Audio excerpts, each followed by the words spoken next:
지난 시간에는 우리가 돈에 대해서 좀 알아봤어. 돈이 이제 뭐냐, 그 다음에 어떻게 움직이느냐, 어떻게 관리하느냐, 그 다음에 이제 마지막에 가서는 그 돈 값이 아주 진짜 완전히 어마어마하게 떨어진 나라이기에 독일, 1923년 독일이에 한번 들어갔고, 또 우리나라에서 과거에 이제 화폐개혁이라고 화폐 단위를 바꿔서 이제 교환에 쓰는 과거가 있었던 사례들을 봤고, 그리고 이제 앞으로 그런 가능성이 있는지, 또 있다면 어떻게 될 것 같은지, 뭐 이런 것까지 이제 알아봤어요. 오늘은 조금 더 현실적이면서도 좀 재미있을 수도 있고 이런 얘기, 투기하고 투자하고 투기 얘기를 해보겠습니다.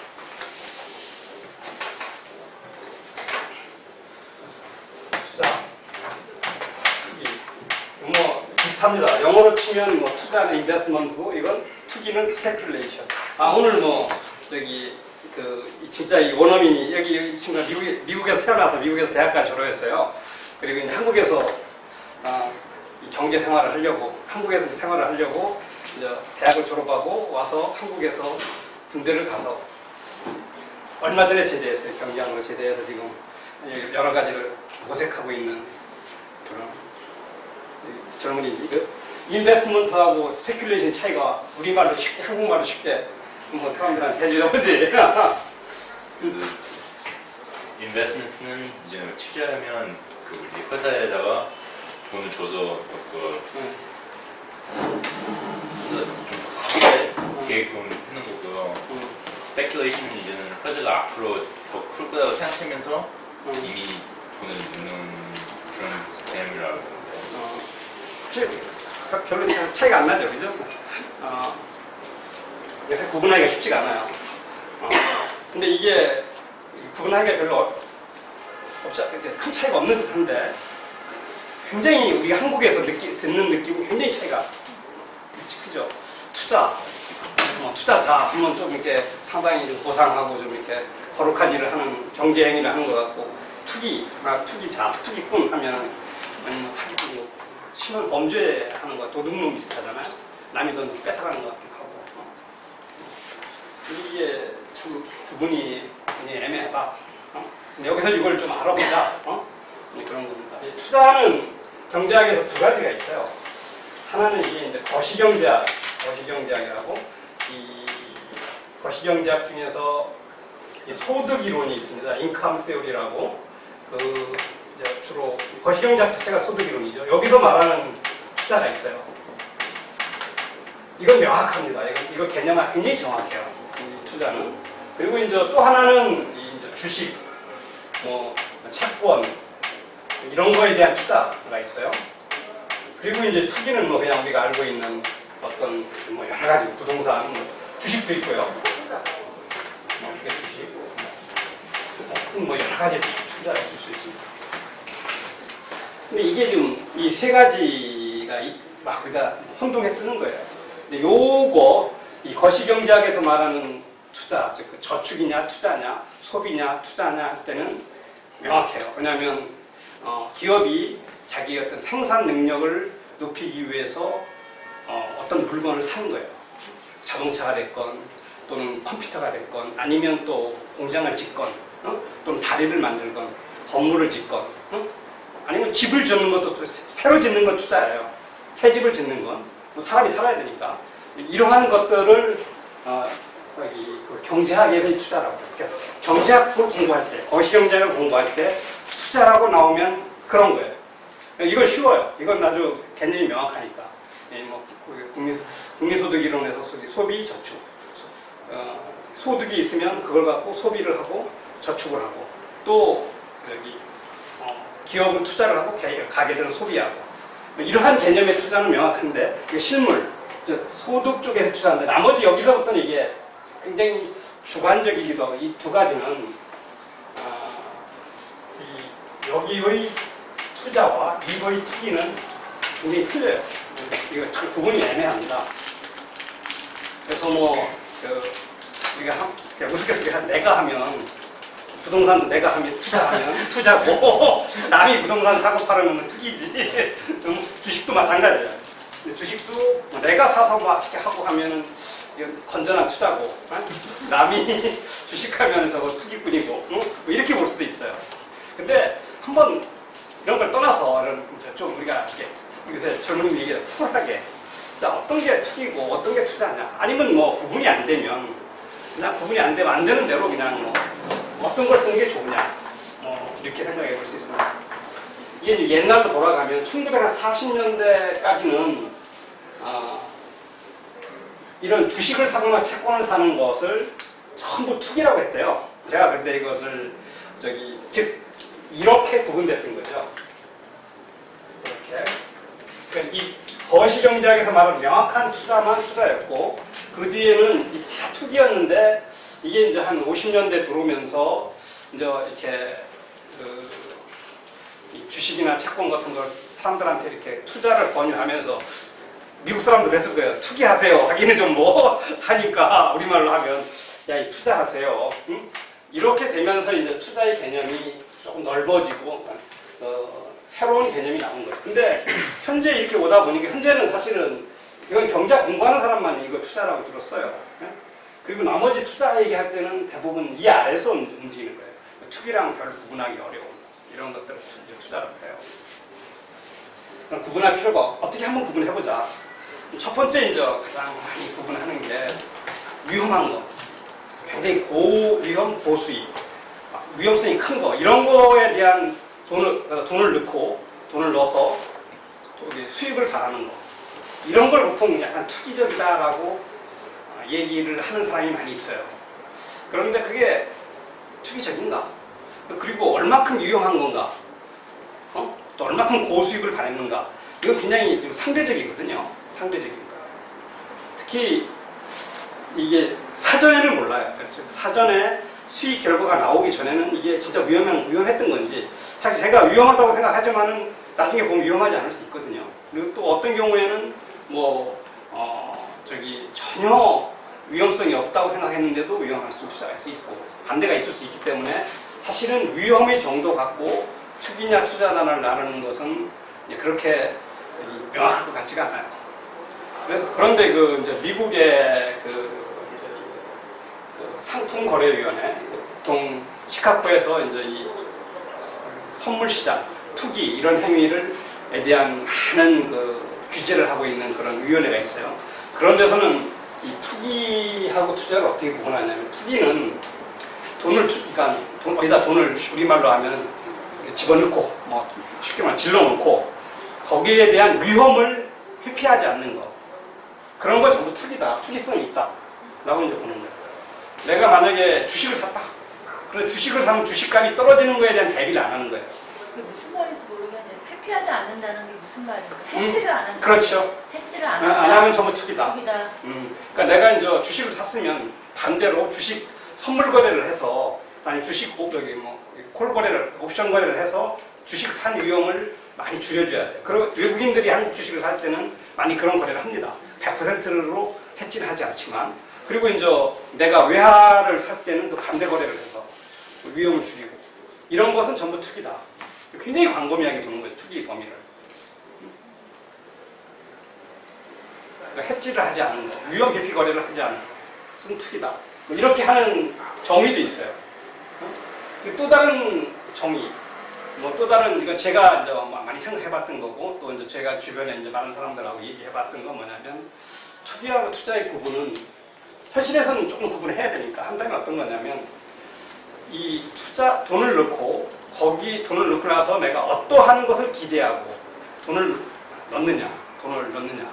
즉, 집을 사거나 주식을 사거나 했을 때 거기서 나오는 이자나 또 수익, 꼬박꼬박 나오는 수익 있지 않습니까? 집을 샀을 때는 거기서 이제 세를 놓고 임대료가 생기잖아요. 그 임대료를 기대하는 거.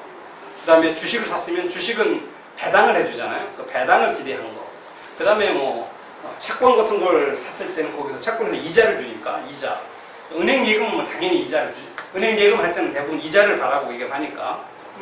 즉, 그 투자 대상물로서부터 나오는 어떤 수익을 기대하고 돈을 넣을 때 이것은 투자에 가깝다. 투자다. 그리고 투기는 뭐냐면 내가 돈을 넣었는데 이것이 가격이 오르는 걸 기대하는 거예요. 주식을 샀으면 주가가 오르는 거. 또 집을 샀으면 집값이 오르는 거예요. 기대하고 돈을 넣는 것은 투기다. 이렇게 구분하는 것이 좋을 것 같다. 이건 뭐 어디 그 책이 나오는 게 아니고 제가 이제 많은 오랜 생활을 하면서 저 나름대로 이제 이렇게 생각도 해보고 또 이제 이런 분야에 고민했던 사람들하고 토론을 해본 결과가 그렇게 보는 게 가장 좋겠다. 그래서 이제 이쪽에서 투기적 수요라는 말을 많이 써요. 그러니까 부동산에도 쓰고 주식에도 쓰고 외환 쪽에도 쓰고 시장에서 그러니까 경제신문 같은 걸 보면 투기적 수요가 많다. 그리고 이제 영어는 뭐 스페큘러티브 디맨드죠, 그죠? 이 많다는 것은 뭐냐면 가격 상승을 기대하고서 들어오는 사람이 많다. 이렇게 이제 생각을 하시면 돼요. 그러니까 매매 차익을 노리고 들어온다는 그렇죠. 거예요? 네. 그러니까 집을 샀다. 뭐 내가 이 집을 샀는데 이 집이 오를 것 같다. 미래에. 그러고 나서 집을 사는 거. 이런 것은 투기다. 그런데 저건 뭐 오를지 안 오를지 모르겠어. 근데 보니까 저 집을 사서 세를 놓으면 세가 많이 나올 것 같아. 이건 좀 투기적 투자다. 이렇게 구분하는 게 좋을 것 같다. 근데 정답은 아닐 것 같고요. 이렇게 보면 경제를 보는 투기와 투자를 구분하는 게 조금은 더 생겨요. 그러면 어떤 게 투자냐? 뭐 아까 말한 대로 예금한 것은 우리가 뭐 예금 가치가 오르리라고 생각 안 하잖아요. 그러니까 이제 어디가 0.1%라도 더 많이 주는데 쫓아다니잖아요. 그런 건 투자예요. 진짜 그건 건전한 겁니다. 예금 쓸 때 그냥 아무 데나 집 가까운 데 가지 말고 다 인터넷 뒤져봐서 0.1% 더 주는 데 가. 그건 투자 행위를 잘하고 있는 거예요. 그건 뭐 다 안전하니까. 그런 건 투자고. 근데 이제 부동산 이건 주식 이건 쫓아다니면서 어디가 오를 것 같은가? 어느 동네가 오를 것 같은가? 이거를 막 쫓아다니는 사람은 투자죠. 그죠? 그러니까 이제 예금이나 뭐 채권은 주로 이자를 바라보고 많이 하니까. 근데 채권도 나중에 뒤에 설명드릴 텐데 채권 가서 채권도 이 장기 채권은 굉장히 투기적 성향이 강한 거예요. 가격이 많이 바뀌어요. 금리가 오르락 내리락 하면서 이 채권이라는 건 멀지 않죠. 이자를 정부나 회사가 발행해갖고 이자를 이렇게 정기적으로 3개월이나 뭐 6개월이나 1년에 한번 이자를 주는 조건으로 발행한 것들이 대부분 채권인데 이자를 그것도 받고 있지만 가격도 굉장히 변한다. 그러니까 그건 투자 자산도 되지만 굉장히 투기적 자산도 된다. 채권은. 주식은 배당을 주니까 분명히 투자적 요소도 있어요. 그런데 우리나라 주식들은 대부분 배당을 별로 안 줘요. 배당 실제 시가로 볼 때 배당을 주는 율이 뭐 1% 정도는 안 돼요. 우리나라는 배당 성향이 굉장히 낮기 때문에 우리나라 주식하는 경우는 거의 대부분이 투기적 성향이 강하다. 우리나라에서 배당을 많이 주는 주식은 뭐 한국전력 같은 거라든가 SK텔레콤 그다음에 이렇게 안정적인 주식들이 있죠. 이런 주식들은 투기적 성향이 굉장히 적고 나머지 주식들은 대부분 투기적 성향이 크다. 이렇게 생각하시면 될 거예요.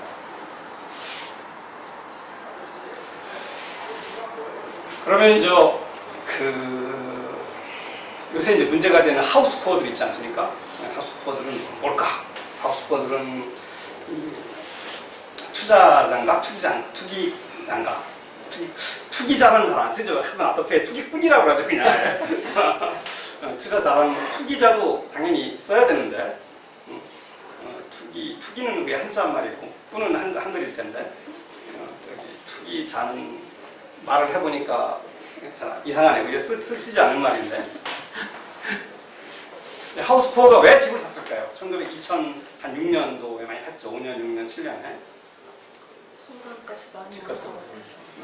오를 것 같아서. 또 한 사람, 그런 그룹도 있고 또 한 사람은 뭐냐면, 오르면 약간 못 살 것 같아서 겁이 나서. 두 가지 것 같아요. 그죠? 두 가지 그룹이죠. 그러니까 더 오를 것 같아서 사거나 아니면 오르면 다음에 못 살 거니까. 그리고 다 핵심은 뭐냐면 가격을 보고 사는 거예요. 그때 내가 살 전세값이나 월세값이 비싸서 산 사람은 근데 요새는 좀 그렇지는 않아요. 요새는 부동산 가격이 오르지는 않을 것 같은데 전세값이 오르고 월세가 오르니까 사는 사람이죠. 요새는 굉장히 덜 투기적이죠, 그죠? 근데 옛날에는 2006년, 7년에 투기적인 것 같아요. 그렇게 본다면 굉장히 죄송한 얘기 여기 있을지도 모르지만 하우스포가 죄송한 얘기지만 사실은 현재 우리나라 한국 하우스포의 대부분은 어떻게 보면 본인이 의도했건 의도하지 않았건 투기적인 행위를 했다 이렇게 볼 수밖에 없어요.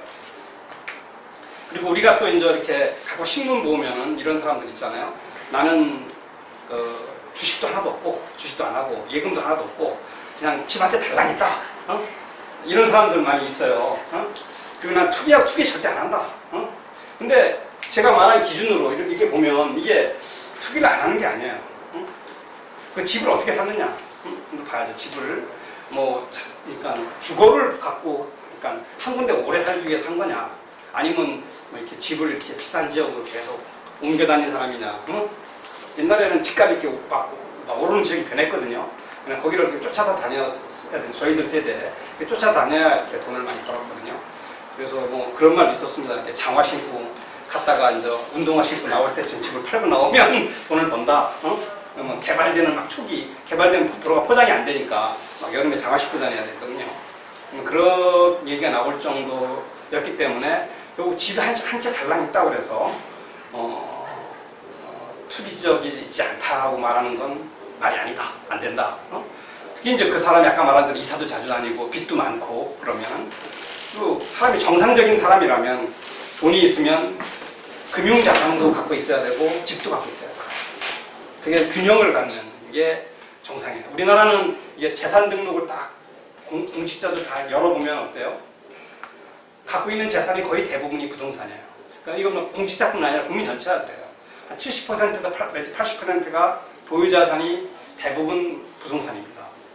그러니까 좀 그냥 돈이 생기면 집부터 사기 때문에 그렇죠, 그죠? 그게 꼭 좋은 건 아니다. 뒤에 이제 부동산 쪽에서 한번 또 말씀드리겠지만은 대부분 사람들 외국에서 보면 부동산과 금융자산이 한 반반쯤 돼요. 그리고 돈이 많아질수록 이제 금융자산 비중이 많아지고 돈이 적은 사람은 금융자산이 적은데 우리는 돈이 많건 적건 다 부동산 쪽으로 가죠. 꼭 특정인을 욕하는 건 아니지만은 우리나라 스포츠 스타나 연예인 스타들 돈 벌으면 다 뭐예요? 빌딩 사잖아요. 돈이 많은 사람은 청담동이나 강남 쪽에 사고 돈 없는 사람은 좀 변두리에 사고 사실 그게 다 그렇게 되는 거죠. 그럼 그런 사람만 그런 게 아니라 대부분 사람이 다 그렇게 한다. 그렇게 생각을 하시면 되고 그럼 이게 투자하고 투기가 이제 이렇게 구분되는데 이 투기는 좀 굉장히 안 좋은 표현으로 쓰는 건데 이 투기가 이런 투기 중에서 어떤 투기가 그러면은 국민 경제에 도움이 되는 건가 이렇게 한번 생각해 볼게요. 이 돈을 별로고 어떤 투자한 자산, 돈을 넣은 것의 가격이 오르기를 기대하고 사는 건데 사실 투기라는 것이 우리가 생각할 때는 굉장히 투기를 하면 부동산이건 주식이건 금, 은 다 투기 대상이 될 수 있는데 이걸 하면은 나쁜 사람, 도둑놈처럼 보는데 실제 경제에서는 투기적인 세력, 즉 어떤 가격의 변화를 생각하고 돈을 넣는 세력이 없으면 경제가 잘 안 돌아가요. 그 투기적인 세력이 두 가지 역할을 크게 합니다. 투기가 국민경제에 도움을 주는 게 하나는 다른 사람의 위험을 대신 안아주는 거예요. 자기가 물론 절대 선의는 아니죠. 돈을 벌려고, 돈을 벌려는 의도에서 다른 사람의 위험을 자기가 떠안아주는 겁니다. 그 역할을 하는 거고 그 과정에서 시장에다 돈을 뿌려주면서 유동성을 공급해주는 거예요. 아까 말한 돈의 개념에서 제 세 번째 돈, 큰 유동성이 거기서 공급이 되는 거예요. 투기자들이기 때문에. 투기자들이 없으면 경제가 잘 안 돌아가요. 그건 대표적인 예가 뭐냐면 우리나라 수출할 때 수출 기업이 돈이 이제 한 3개월이나 6개월 후에 어떤 때 1년 후에 돈이 들어오잖아요. 이렇게 큰 중공업 회사들은 2, 3년 후에 들어오기도 하지만 이 돈이 들어오기로 하고서 수출 계약을 맺었어요. 맺고 이제 물건을 만들고 회사를 돌리려면 여기 돈도 쓰고 하는데 이 돈이 앞으로 1년 후에 들어올 돈이 달러가잖아요. 달러인데 그게 1억 불이 들어오게 했다. 그러면 그게 만약에 환율이 1년 후에 지금은 1,050원인데 1,000원으로 간다. 그러면 그게 어디 50억을 손해보는 거잖아요. 그죠? 아니면 뭐 1,050원, 950원으로 간다면. 그러니까 그 수출업체는 미리 어떻게 돼요? 그 달러를 미리 팔아야 돼요. 미리 팔아서 지금 일단은 우리나라 국내에서 장사를 하니까 그것을 현재 환율에서 조금 뭐 손해를 보더라도 1,050원이나 1,040원이건 1,030원이건 딱 고정을 해갖고 원화를 바꿔놓으면 물론 이제 수입 원자재에 들어갈 돈은 빼놓고 뭐 20, 30% 빼놓고 나머지를 바꿔놓으면 이제 자기는 편하게 그거 갖고 장사하니까 자기는 환율이 어떻게 되건 생각을 안 하고 장사를 할 수 있잖아요. 그죠? 그냥 자기는 장사만 하고 잘 만들어서 납품만 하면 그리고 얼마 딱 10% 20% 자기가 계획했던 이익을 낼 수 있는 거죠. 그런데 그걸 이제 내다 팔으려면 누가 사줘야 되잖아요. 그게 반대로 사는 사람은 누굴까요? 아, 앞으로 환율이 오를 거야 라고 생각하는 거예요. 사실은.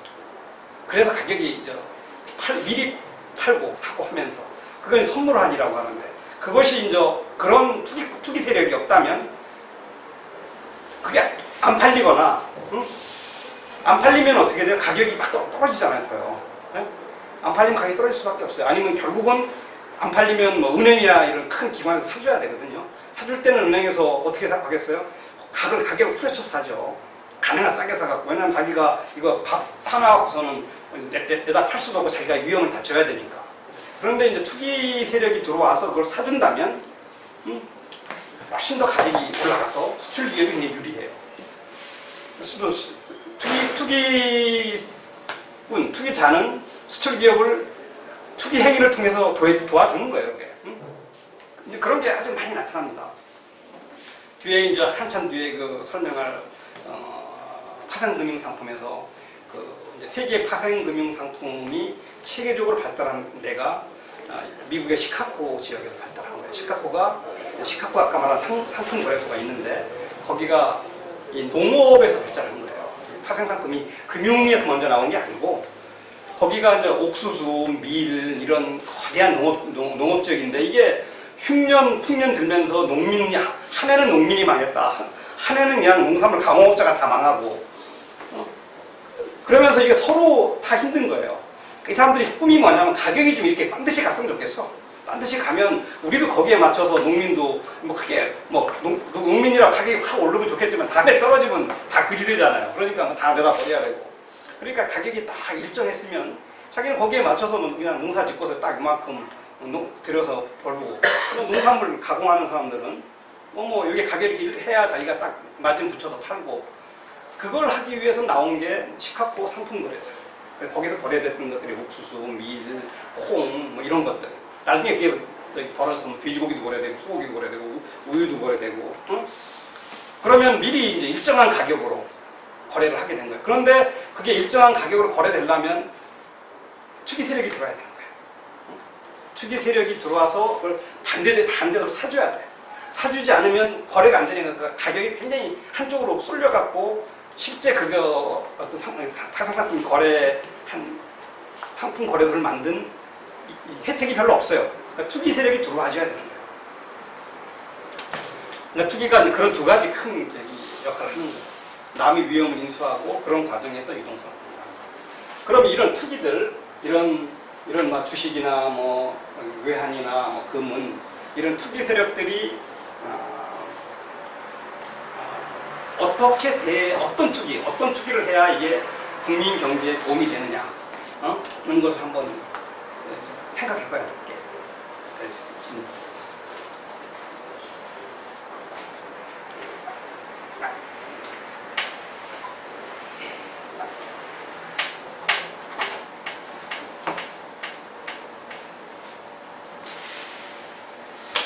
투기가 조금 전에 이제 이렇게 위험을 인수하고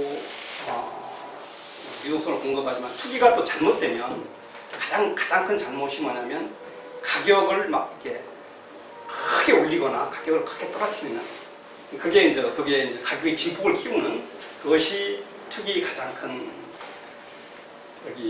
부작용이고 또 이것이 더 심해지면 여기 금융위기 같은 게 나오는 거죠. 뭐 부동산 가격이 많이 올랐던 2008년 여기 7년 미국의 서브프라임 자체는 사실은 밑바탕에는 부동산에 대한 투기 때문에 부동산 가격이 너무 올랐기 때문에 생기는 거거든요. 그러한 투기 부작용이 있는데 그러니까 투기가 어떻게 돼야만 이 국민계에 도움이 되느냐. 보통 주식이나 채권 이런 가격들은 이렇게 보면 되게 이렇게 사이클을 그리면서 상승을 합니다. 상승 안 할 수도 있지만 이런 사이클을 그려주거든요. 이렇게. 그럴 때 돈을 벌려면 어떻게 돼야 되죠?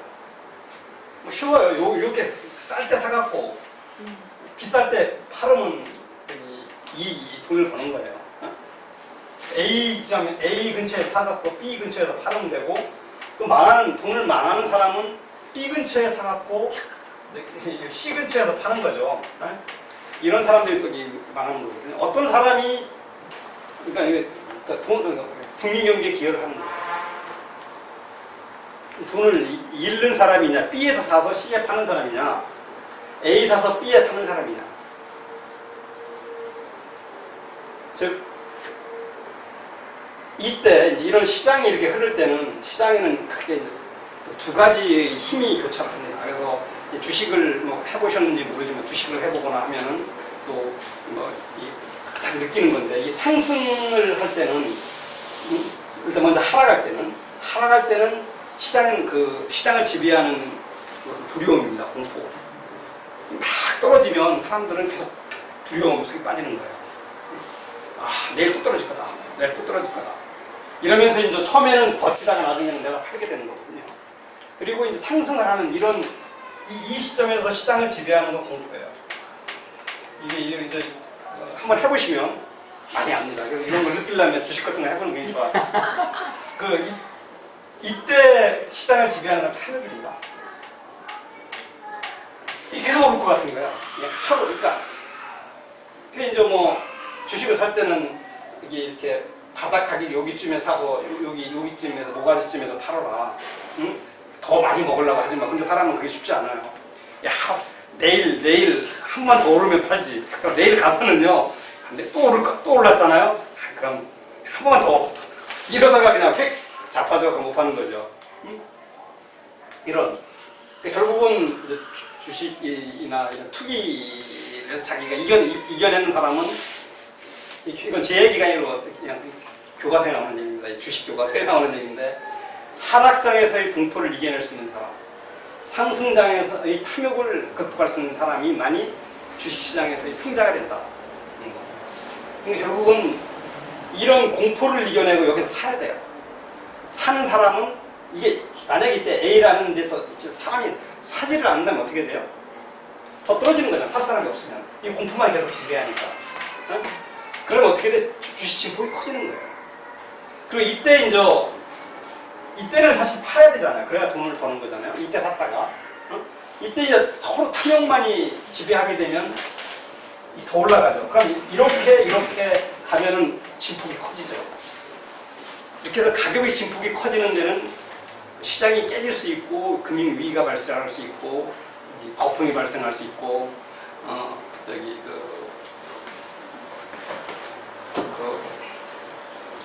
경제가 금리 불확실성이 커지면서 경제가 나빠지는 거예요. 이때 이제 이렇게 이 진폭이 커지는 경제, 이런 경제에서는 사실 투기적 세력은 좋아요. 왜냐하면 이게 출렁출렁한테 돈 벌 수 있는 기회가 많으니까.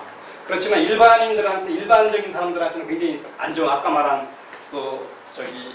시카고 상품거래에서 농민이나 이 농산물 강화업체 하는 사람들은 그냥 아차하고 망하는 거예요. 그 다음에 수출업체도 환율이 이렇게 변하면 어느 한 해는 굉장히 유리해질 수도 있지만 어느 한 해는 그냥 회사가 그냥 망가질 수 있거든요. 근데 결국은 경제를 다룬다는 것은 정책 당국이 경제를 잘 끌고 간다는 것은 이 진폭을 줄이는 거예요. 그래서 이 진폭을 가능한 적게 해주는 것이 훌륭한 정책입니다.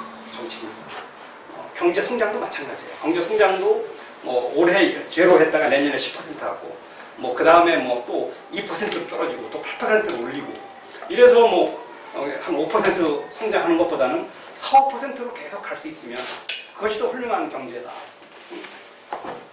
그렇게 볼 수 있습니다.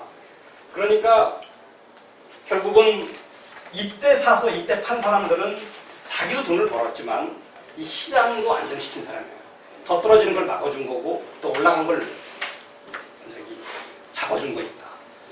그러니까 돈을 버는 투기가 자기한테도 좋지만 시장한테 또 국민 경제도 좋은 거예요. 뭐 내가 우리나라 그런 좀 자랑스럽게 얘기하는 사람도 있잖아요. 내가 사면 뭐 저기 떨어지고 내가 팔으면 오르고 그래서 난 투기의 쟁병이다. 이런 사람은 그 자랑스러운 게 아닌데 지도 손해보고 나라 경제도 망치고 있는 사람이에요. 굉장히 중요한 얘기입니다. 그래서 나는 투기 못한다.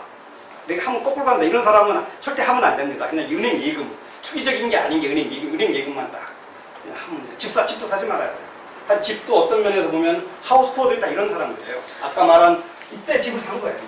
그죠? 이때 이제 더 오를 것 같은 거 아니면 더 오를 거에 대한 두려움 때문에 집을 샀기 때문에 이제 우리가 부동산이 적당한 사이클을 그리지 못하고 뛰어갖고 지금까지 이제 고통스러운 이런 상태에 있는 게 지금 우리나라 한국의 부동산이라고 생각합니다. 그러니까 이렇게 본다면 하우스포어들은 이때 뭐 산 사람들이고 실제 이제 이때 집을 판 사람들이 막 있겠죠. 그러니까 뭐 팔고 무주택자로 간 사람들은 아예 드물 겁니다. 그지? 아니면 뭐 여러 채 갖고 있는데 그냥 한 채나 계속 팔았거나 싹 집을 팔아버린 사람들은 사실 이 사람들이 나쁜 사람들이 아니에요. 그러니까 돈도 벌었죠, 이 사람들이. 이제 이 사람들이 집을 안 팔았으면 집값이 더 올랐을 거잖아요. 그죠? 그러니까 그렇게 이제 이해를, 경제를 이렇게 냉철하게 봐야 된다. 뭐, 주식시장이고 부동산에서, 우리나라 부동산은 좀 틀려요. 우리나라 부동산은 나중에 얘기를 드리겠지만, 특히 우리나라 주식시장 같은 데서 돈을 번 사람들은 상당히 능력 있고 괜찮은 사람이다. 특히 이제 뭐, 탈법 안 하고, 불법 안 하고. 탈법, 불법이라는 게 이제 내부 정보, 회사의 내부 정보를 쓰거나, 뭐 정부 갖고 있는 개발 정보 이런 걸 써서 이 불법을 안 하고 이제 시장에서 투자자로서 들어가서 돈을 번 사람들은 사실 굉장히 시장의 안정, 경제, 국민경제 발전에 기여한 사람이다. 이렇게 이제 생각을 하고 긍정적으로 봐주시죠.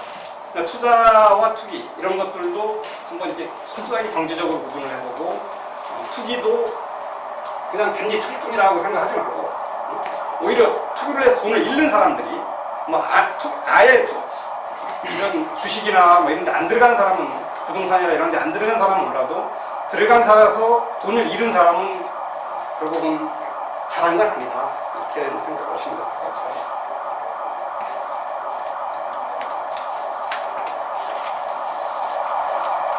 그러면 이제 요건 이렇게 기본을 하고 여기 주식시장하고 저기 부동산하고 이런 것들을 시장을 조금씩 이제 알아보겠습니다.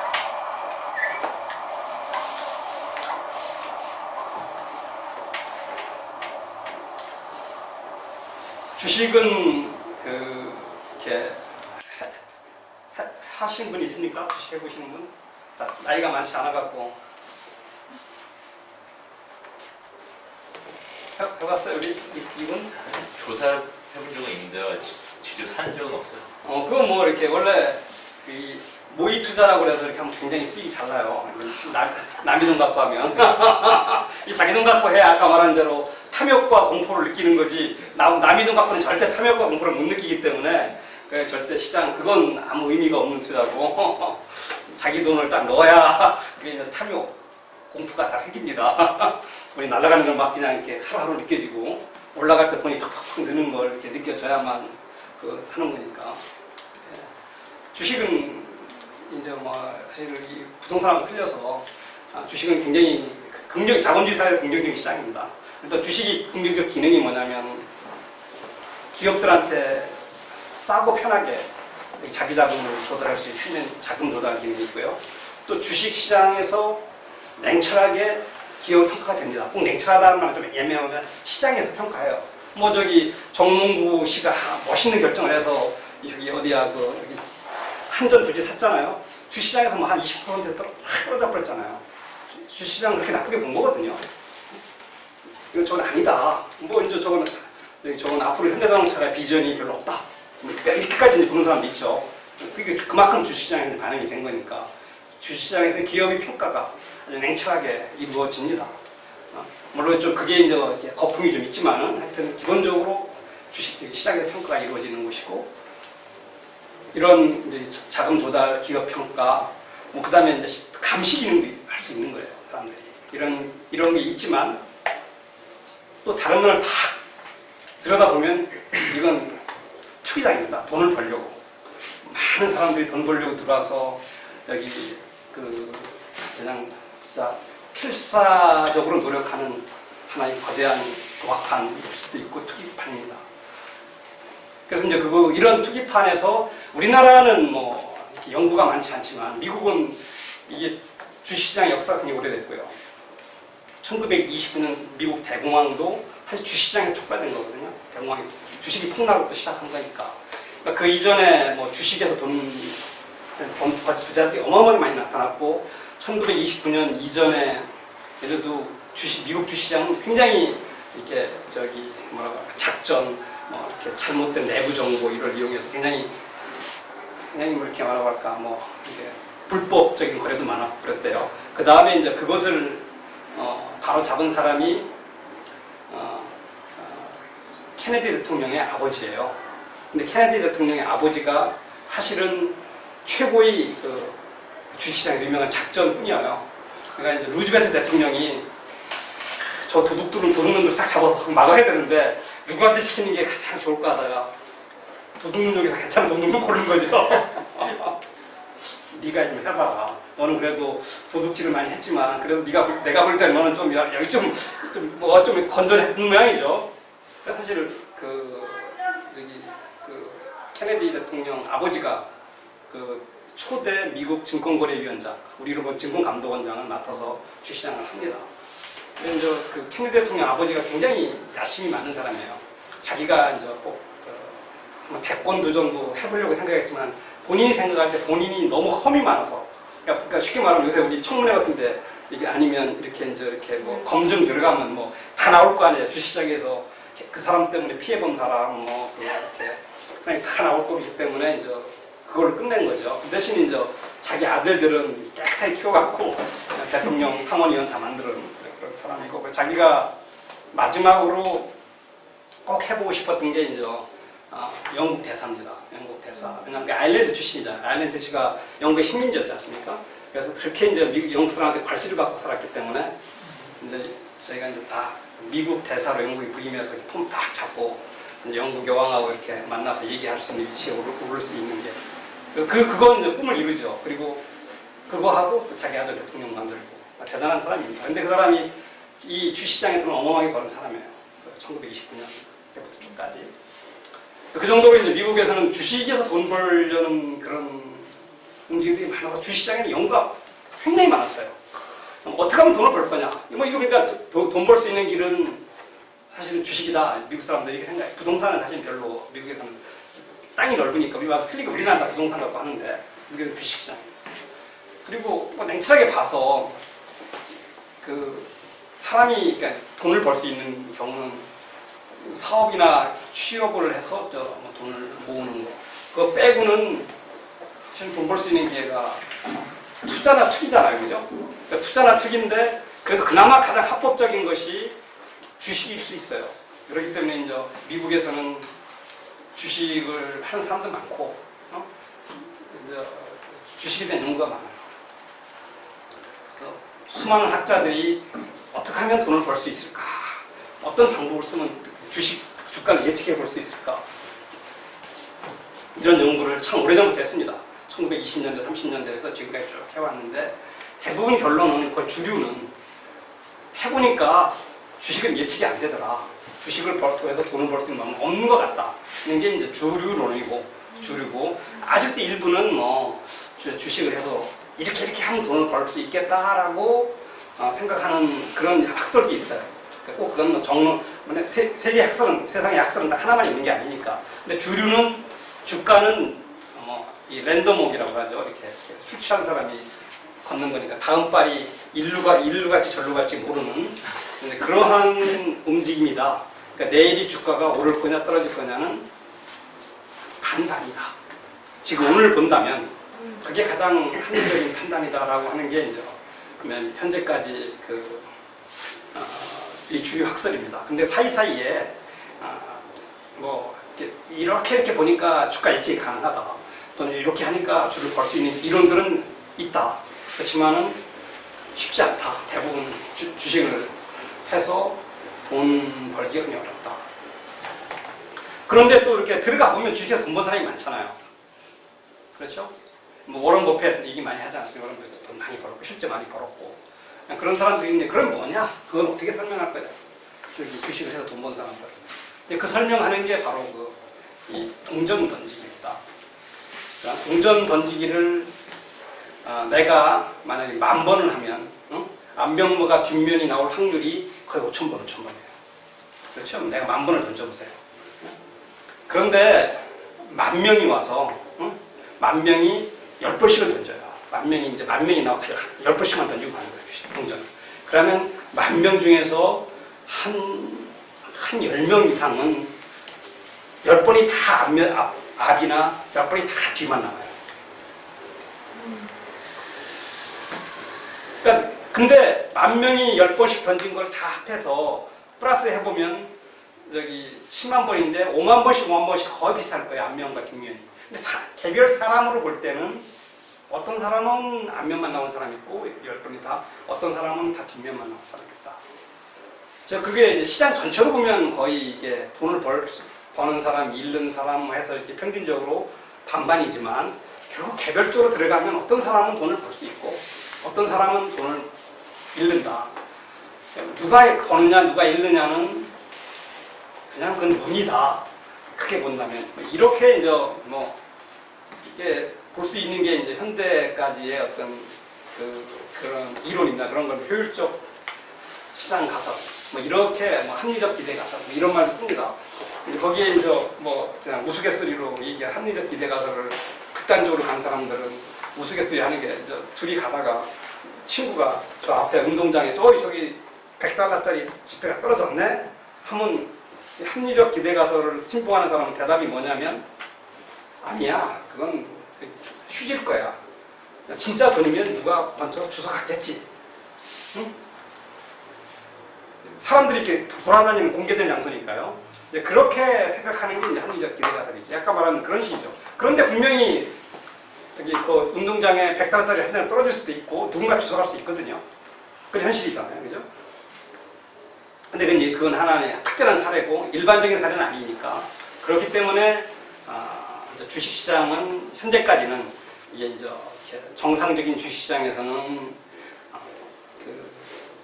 돈을 벌 수 있는 기회는 대부분의 사람이 돈을 벌 수 있는 건 별로 없다. 이렇게 이제 생각을 하시면 되고 그래도 이제 주식은 많이 합니다. 하려고 돈을 벌려고. 저는 주식을 굉장히 오랫동안 해봤어요. 왜냐하면 이 경제를 알아야 되니까 지금도 하고 있고 1980년도부터 했습니다.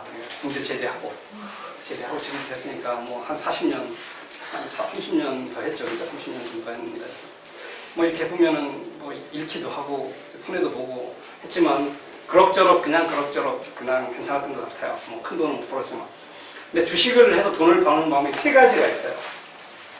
그냥 주식을 하는 거고요. 하나는 이 가치 투자라고 하는 거고, 두 번째가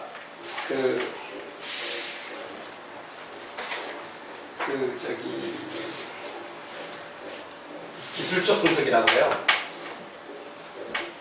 세 번째가 이제 시장하고 경기 상황 분석.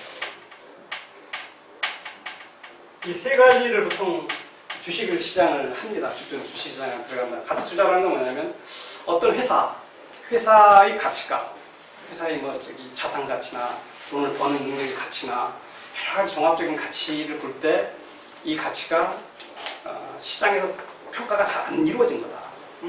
그게 이제 아까 주식시장의 가장 큰 기능이 회사의 가치를 평가하는 건데 그게 제대로 안 된 거다라고 생각하고 왜냐하면 시장이라는 게 장기적으로는 이렇게 효율적이고 다 평가를 잘하지만 항상 이렇게 돌아가는 과정에 삐걱삐걱 못 맞추는 게 있으니까 그런 걸 찾아내는 겁니다.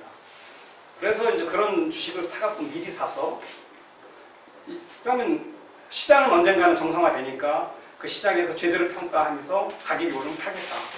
그렇게 하는 게 이제 워런 버핏이라는 사람이 주장하는 가치 투자죠. 이 사람은 계속 그런 것만 찾아서 하는 그런 가치 투자.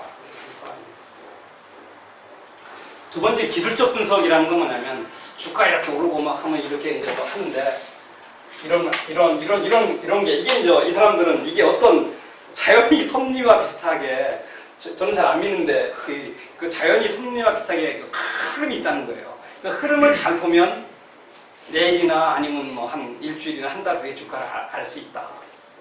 그래서 그냥 이 사람들을 그냥 보면은 막 그림, 주가의 흐름을 그림도 이렇게 그리고 저렇게 그리고 뭐 이동평균선, 뭐 100일 이동평균, 뭐 3년 이동평균, 1년 이동평균, 뭐 이런 3개월 이동평균 쫙 그려갖고서 이제 뭐 봅니다. 그래서 이 사람들은 여기 차티스트라고 해요. 그 다음에 약간 이제 비하할 때는 차트쟁이, 차트쟁이라고 하고 그런 이 분석, 기술적인 분석. 그래서 이건 미국에 이것도 다 주식이나 이런 거 미국에서 나온 거예요. 이거 가치 투자도 미국에서 워런 버핏이 한 거고 이거는 뭐 엘리엇이라는 사람이 이제 이렇게 만들어서 엘리엇 파동이라고 해서 그 파동을 보고 이제 대세 하락이니 대세 상승이니 이런 걸 하는 게 이런 거고. 이제 이 시장 경기 상황 분석은 시장에 있는 자금 사정, 그 다음에 경기, 이제 대부분 경기가 좋아질 때는 주식이 대부분 좋아지잖아요. 그다음에 어떤 산업, 특정 산업이 뭐 좋아질 때, 지금 반도체 산업이 좋아질 거다, 뭐 조선 산업이 좋아질 거다, 아니 뭐 경기 전체가 좋아지면서 이렇게 될 것 같다. 이런 경기를 근본적으로 분석해서 이제 주식을 하는 방법. 이제 세 가지가 실제 이제 주시장에서 많이 나타납니다. 근데 이제 뭐 어떤 게가 좋은 거냐는 다 자기에 가장 좋다고 합니다. 하는 사람들이. 근데 결과는 뭐 돈을 버는 사람이 가장 잘하는 거예요. 근데 이 두 가지가 가장 많이 쓰이는 거고요. 이것은 이 가치 투자에 이제 보완적인 방법을 쓰고 이 기술적 분석을 하는 사람들은 대개 이 기술적 분석을 중심으로 합니다. 제 친구가 두 명이 저는 그냥 주식으로만 안 추워고 저는 그냥 이 경제라는 것을 이렇게 좀 냉철하게 보려고 시장을 느껴보려고 주식을 조금씩 하는 거고요. 이 본업은 아니고 이제 저는 친구 중에 주식 투자하는 본업을 하는 사람이 두 명 있어요. 한 명은 이 가치 투자라고 하고 한 명은 기술적 분석이라고 하죠. 이 가치 투자하는 사람들은 좋은 주식만 찾아서 하는 거예요. 좋은 회사가 좋다라고 판단이 되면 그걸 이제 사서 계속 주식을 모으는 거죠. 그렇게 하는 거고. 이 기술적 분석은 이제 그 친구 사무실 가보면 천장까지 다 이렇게 주가 선을 보여져 있습니다. 그래서 이게 보면 이 주가의 움직임은 이제 신이 계시다 이렇게 생각할 정도로 생각하는 친구가 있어요. 둘 다가 그냥 그럭저럭 잘 삽니다. 그냥 잘 살고 한때 이걸 투자했던 지금 한때는 굉장히 큰 돈도 많이 벌었었고요.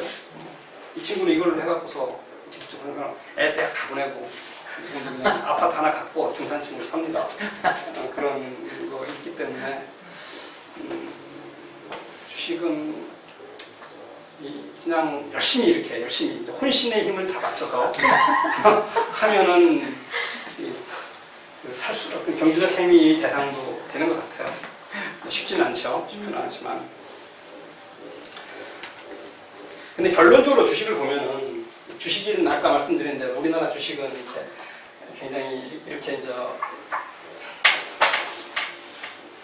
되는 거기 때문에 이렇게 하면서 이제 상승을 주로 해왔죠. 현재까지. 근데 지금 현재 상당 기간 지금 우리나라가 거의 언제야? 한 10여 년 이상 이렇게 횡보한다고 하나, 좀 주식용으로 박스권에 갇혀있다 합니다. 굉장히 오래됐어요. 지금 이렇게 됐는데 현재는 우리가 주식하는 게 재미가 없죠. 없는데 안 오르니까 과거에 이렇게 오를 때까지 이렇게 이제 되는 과정에서 사실은 이 주식시장에서 얻을 수 있는 게 많아요. 우선 주식은 첫째가 아까 말씀드린 대로 자기가 탐욕과 공포를 극복할 수 있는 연습을 하는 그런 아주 좋은 기회고, 또 하나는 이게 이 도박 있지 않습니까? 도박이나 로또나 이런 거보다, 그 다음에 카지노, 정성 카지노보다 수수료가 거의 없어요. 수수료가 없기 때문에 굉장히 의심하시고 이 건전합니다 상대적으로. 응? 이 정선 같은 데 가서는 다 털리고 나오는데 여기는 그냥 이렇게 수수료 싸게 하니까 이 스트레스 해소 굉장히 좋아요. 내 친구, 또 실례입니다. 친구 하나인데 치과 의사입니다. 잘 나가는 의사인데 이놈은 손님만 없으면 잠깐 들어가서 뭐하고 그러냐면 이 주식을 데이 트레이딩이라는 게 있어요. 그냥 잠깐 전에 팔았다 사고 팔고 하는 겁니다. 그러니까 요새는 인터넷으로 하고 팔면 수수료가 워낙 작으니까. 그럼 간호원이 선생님 환자 가서 뚜루임도 나와서 합니다. 그냥 만약 이 친구가 이제 이런 약간 도박 성향이 있는 거잖아요. 사람이 그죠? 그러니까 스릴도 있고. 이 친구가 만약에 카지노를 다녔으면 거지가 됐을 거예요. 근데 주식을 하면 수수료가 워낙 없으니까 수수료가 0.1%, 0.01%이 안 되거든요. 이건 뭐 자기 실력도 운건데가 운이 아까 말한 대로 50대 50이라면 수수료만 빠져나가니까 제가 뭐 내가 1,000만 원 갖고 했다도 만약에 정성 카지노 가서 했다면 일주일도 못 버티지만 이건 몇 년 버틸 수 있거든요. 그러니까 굉장히 어떤 그런 도박적 쾌감을 느끼면서도 장기로 할 수 있죠. 그러니까 상대적으로 굉장히 비용이 적게 들어가는 도박이다. 도박으로 본다면 개인적으로 그리고 주식시장 기본적으로 주식시장이 좋아지면 기업이 좋아요. 기업이 자금 조달 비용이 싸지기 때문에 기업은 좋아지고 기업이 좋으면 뭐 어찌됐든 간에 국민경제도 좋아질 가능성이 크니까 좋다. 그리고 또 부동산하고 틀려서 주식은 주식시장에서는 거품이 생겨도 그게 금융위기로 연결되는 가능성은 거의 없어요. 1929년 때만 조금 그랬고 그때는 꼭 주식에서만 문제가 된 게 아니니까. 근데 부동산이 과열은 거의 대부분 금융위기로 연결이 돼요. 뭐 우리 일본도 그랬고 미국도 그랬고 북유럽도 그랬고 북유럽이 1999년도 스페인도 그랬고 그러니까 대부분 부동산이 거품은 부동산 경기 과열은 금융위기로 연결이 되지만 주식의 과열은 금융위기로 연결될 가능성이 적고 또 주식이 올랐을 때 상대적으로 피해보는 사람이 별로 없어요. 부동산은 오르면 무주택자나 세입자가 큰 피해를 봐요. 그죠? 근데 주식은 오르면 배만 좀 아파요. 배만. 야, 저런 돈 벌었단다. 그 외에는 그게 해서 물가를 올리거나 어쩌면 기업이 잘 되면 고용도 늘어날 수 있으니까 긍정적이고 그 외에는 별로 주식시장이 오르는 게 국민 안 한 사람도 불이익이 별로 없어요. 그리고 이제 주식이 아까 말한 이렇게 장기적으로 사이클을 그리는 대세 상승을 할 때 이런 시기 우리나라가 이런 시기가 이제 몇 번 있었습니다. 한 1990년 초반까지 한 4, 5년 3조 호황이 계속될 때 그 다음에 이제 외환위기 지나고 나서 한 2005, 6년까지 2000포인트까지 오를 때까지 이런 7, 8년 이런 때는 주식을 하면은 한 80%가 돈 벌어요. 왜냐면 이렇게 상승하니까 잘 버티면 그냥 많은 사람이 행복하죠. 그렇기 때문에 근데 이게 이제 떨어질 때는 거꾸로 이제 아까 70%가 불행해지는 거죠. 그리고 주식시장이 평지로 갈 때는 50대 50일 거고 이렇게 가니까 그렇게 생각하시면 돼요. 이렇게 이런 상승기에 가끔 있죠. 이런 상승기에는 많은 사람들이 이제 기쁘니까 상당히 주식시장이 긍정적인 면도 있다. 그래서 자기가 한번 진짜 이 공포 탐욕을 한번 경험해보려면 한번 해봐라. 그렇게 얘기합니다. 절대 돈 빌려서 하지 말고 조금만 하고 감당할 수 있는 범위 내에서 한번 해보면 의미 있다. 그러면서 이제 배우면 뭐가 배우냐면 주식에 돈 벌기 어렵다는 걸 배웁니다. 그러면 일을 열심히 하게 돼요.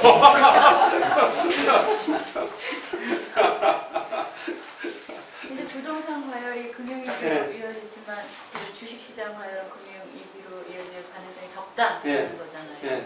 그러니까 사례로 보니까 과거 사례로 보니까. 근데 지금은 예를 들면 그 부동산 과열이 금융위기가 이어졌던 거는 과도한 그 담보 비율이 거품으로 해서 금융기관 위기가 왔던 건데 네. 그처럼 지금처럼 주식을 순전히 자기 자산을 한 게 아니라 뭐 신용대출을 받는다 이런 경우는 소위 말해서 깡통계좌가 속출하는 그런데- 거, 깡통주택이 속출하는 거랑 같은 결과. 그렇죠. 예. 그런데 깡통은 그게 조금 더 쉽게 말한다면 주식은 이 부동산은 이제 대출을 받아서 사고 하면서 이렇게 거품을 키울 수 있는데 이제 주식도 이제 그렇게 거품을 키우잖아요. 주식은 이제 어떤 세력들이 와서 거품을 키워갈 수 있어요. 이렇게 대출 받거나 이렇게 해서. 그런데 주식에는 이 공매도라는 제도가 있어요. 공매도. 영어로 쇼셀이라고 그러는데 자기가 주식이 없어서 빌려서 팔 수가 있어요. 그런데 부동산은 그게 없어. 그러니까 그래서 공매도, 그러니까 내가 봐도 야, 저 주식은 무지하게 가격이 올랐어. 분명히 저건 거품이야. 생각이 들으면 반대 세력이 주식을 빌립니다. 여기저기 빌려서 팔아요.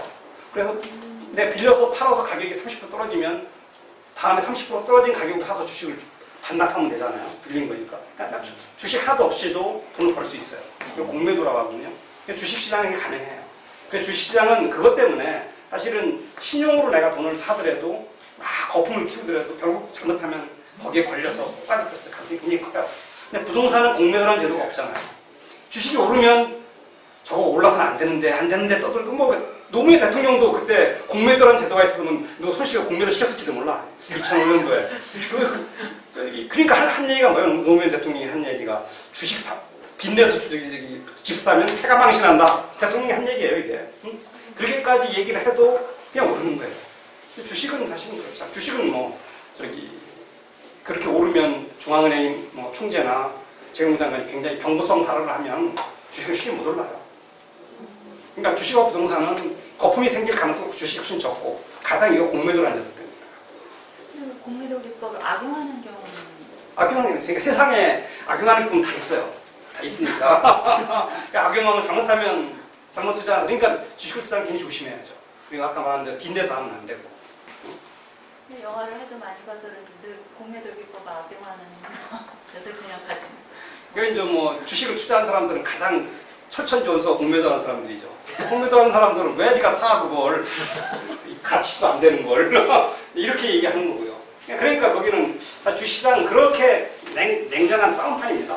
싸움판이기 때문에 거기서 이제 자본주의의 어떤 그런 속성이 그래서 작전에서 이렇게 되게 당했다 이렇게 하는 사람들은 기본적으로 탐욕 때문에 그렇습니다. 탐욕. 아니면 공포. 뒤에 나중에 이제 이 탐욕, 공포 이거 갖고 일어났던 거대한 우리나라 세계 역사에서 컸던 조금 설명을 드릴 텐데요. 다음 시간쯤에 한번 설명을 드릴게요. 우리나라 세계 역사에서 로스차일드라든가 조지 소로스라든가 이런 사람들이 어떻게 탐욕 공포를 이용했고, 그 다음에 시장을 어떻게 평가해서 시장을 이용했고 이런 것들을 말씀드리고.